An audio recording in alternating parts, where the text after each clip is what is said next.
నిజంగా దావీదు శత్రువుని సైతం ప్రేమించాడు. శత్రువు చనిపోయిన తర్వాత శత్రువుకి కుమారులు ఉన్నారు, మనవాళ్ళు ఉన్నారు, మనవరాళ్ళు ఉన్నారు. వాళ్ళందరూ ఉంటే దావీదు మనవడు మెఫీబోషెత్, సౌలు మనవడు మెఫీబోషెత్ ఉన్నాడు. మెఫీబోషెత్ ఎక్కడో దావీదు అంటే చంపుతాడేమోనని భయపడిపోయి ఎక్కడికో లొదేబారు వెళ్ళిపోయినాడు. లొదేబారు వెళ్ళిపోతే అక్కడ ఏం చేశాడంటే దావీదు సౌలు కుటుంబంలో ఎవరైనా ఉన్నారా ఇంకా బ్రతికి? ఎవరైనా ఉన్నారా? తీసుకురమ్మా నా దగ్గరికి తీసుకురాడానంటే వాళ్ళు భయపడుకుంటూ దాక్కుంటారు, ఏమో చంపుతాడేమోనని. కానీ దావీదు ఏం చేశాడు తెలుసా? అతని యొక్క బల్ల దగ్గర నిత్యము కూడా భోజనం అతనికి ఏర్పాటు చేశాడు. శత్రువుని యొక్క కుటుంబానికి, శత్రువుని యొక్క కొడుక్కి నిత్యము కూడా తన బల్ల దగ్గర భోజనాన్ని ఏర్పాటు చేసినటువంటి వాడు దావీదు. శత్రువు కుటుంబాన్ని సైతము ప్రేమించినటువంటి వాడు దావీదు.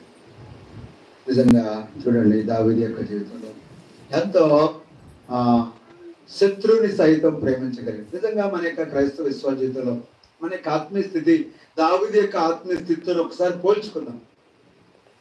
యేసయ్యా నిజమే నిజమే దావీదు యొక్క జీవితంలో చూసినప్పుడు ప్రభా ఏ విషయాలు కూడా దావీదులో ఒక మచ్చ కనబట్లేదు ఇప్పటి వరకు మనం చూసుకున్నటువంటి ఏ విషయాలు కూడా నిజంగా ఏ మచ్చ మరక డాగు ఏమాత్రం కూడా ఒక్క టైమే కానీ కనబట్లేదు. మరి నీవు నేను మనము ఎంతకాలం ఎందుకు ప్రభువుని నమ్ముకొని ఎంతకాలంగా ప్రభు సన్నిధికి వస్తున్నాం, ఎంతకాలంగా ప్రభువును మనం వెంబడిస్తున్నాం, ఎంతకాలంగా ప్రభు యొక్క శరీరక్తాల్లో పాలకొంబలు పొందుతున్నాం. నెలలు గడిచిపోయినాయి, సంవత్సరాలు గడిచిపోయినాయి. చెప్పాలని అంటే కొంతమందికి నాకులాగా దేవుడిని నమ్ముకున్న తర్వాత జుట్టు కూడా నడిచిపోతాను, కానీ బ్రతుకు మారట్లేదు, ఆలోచనలు మారట్లేదు, మాటలు మారట్లేదు, ప్రవర్తన మారట్లేదు, జీవన విధానము మారట్లేదు. అదే అదే అదే అదే సంవత్సరాలు గడిచిపోతున్నాయి. కానీ అరే ఇందాక మనం ఒక మాట చదువుకున్నాం, కొరింథీయులకు రాసిన మొదటి పత్రిక 10వ అధ్యాయము 11వ వచనం. ఈ సంగతులు దుష్టాంతములుగా వారికి సంభవించి యుగాంతమందున్న మనకు బుద్ధి కలుగుటకై వ్రాయబడెను. అంటే ఈ దావీదు గురించి దేవుడు ఈ యొక్క పరిశుద్ధ గ్రంథంలో ఎందుకు రాయించాడు?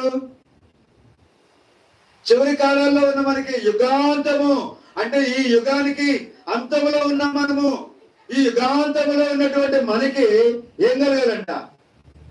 ఏం కలగాలి చెప్పండి ఒకసారి చదవండి అన్నమాట. ఈ సంగతులు దుష్టాంతములుగా వారికి సంభవించి యుగాంతమందున్న మనకు బుద్ధి కలుగుటకై వ్రాయబడెను. మనకి ఏం కలగాలంటే యుగాంతమందున మనకి ఏం రావాలి? బుద్ధి రావాలి, జ్ఞానం రావాలి, తెలివితేటలు రావాలి. అరే నేను కూడా దావీదులాగా ఆత్మీయంగా ఉండాలి, నేను కూడా పాటలు నేర్చుకోవాలి, నేను కూడా వాయిద్యాలు నేర్చుకోవాలి, నేను కూడా చక్కగా వంట ఉండేది నేర్చుకోవాలి, దేవుని మందిరంలో నా శక్తిని నా సామర్థ్యాన్ని నేను ఉపయోగించాలి, దేవుని మహిమ కొరకు నేను బ్రతకాలి. ఈ లోకంలో ఎంతకాలం బ్రతికిన దానికి ఏం ప్రయోజనం ఉండదు, కానీ దేవుని కొరకు నేను జీవించడం ద్వారా దేవుని సన్నిధిలో దేవునికి మహిమ వస్తుంది. నా కుటుంబం కూడా నా యొక్క ఆత్మీయ జీవితాన్ని బట్టి రాబోయే కాలంలో బాగుపడిపోద్ది. అరే మా అమ్మ యథార్థవంతురాలు, మా నాన్న యథార్థవంతుడు, నీతిమంతుడు, దేవుడు అంటే భయము భక్తి కలిగినటువంటి వాడు. ఏదో ఒకరు చూస్తాడు, నీ కొడుకు నీ కూతురు నిన్ను చూస్తారు. ఏదో ఒక రోజు ఎంత దుర్మార్గుడైనా ఒక్కనొక రోజు నీ భక్తిని బట్టి నీ ప్రార్థన బట్టి ఒక్కనొక రోజు మారుతారు. అలాగా మారాలేనంటే మొట్టమొదటిగా ఒకవేళ మనలో లోపాలు ఉంటే వాటిని మార్చుకుందాం, వాటిని సరి చేసుకుందాం.